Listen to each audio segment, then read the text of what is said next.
మన జిల్లా మంత్రి మీ అందరికీ కూడా తెలుసు, ఎంతో అనుభవం ఉన్న నాయకుడు. ప్రజలకు ఏం చేయాలి, ఏ విధంగా తీసుకుపోవాలి, ముఖ్యమంత్రి గారితో ఏ విధంగా చేసుకోవాలనే ఆలోచన కూడా మన మంత్రివర్యులకు ఉంటుంది. ఈరోజు చూస్తున్నాం, చాలామంది చాలా మాట్లాడినారు. అప్పుడు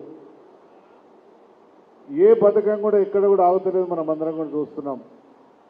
ఈ 2 సంవత్సరాల్లో మనం అందరం కూడా ఇందిరమ్మ ఇండ్లు అనేది ఇంచుమించు 2400 ఇళ్ళు మన కాన్స్టిట్యూన్సీలో శాంక్షన్ చేయడం జరిగింది. వాళ్ళందరూ కూడా ఇంచుమించు ఒక 1000 ఇళ్ళ దాకా ఇప్పుడు ప్రారంభించుకొని పనిచేయడం కూడా జరుగుతుంది. అందరికీ ప్రజలందరూ ఒకటే సంతోషపడుతున్నారు. 5 లక్షలు ఇస్తే ఇంకా అప్పు చేసుకొని ఇంకో 2-3 లక్షల రూపాయలు చేసుకొని ఇంకో రేగులు ఇలా నేర్చుకొని ఉండాలని చెప్పి రేవంత్ గారి నాయకత్వంలో అని చెప్పి ఒక ఆలోచన ప్రజలందరూ కూడా ముందుకు పోతున్నారు. ఇందిరమ్మ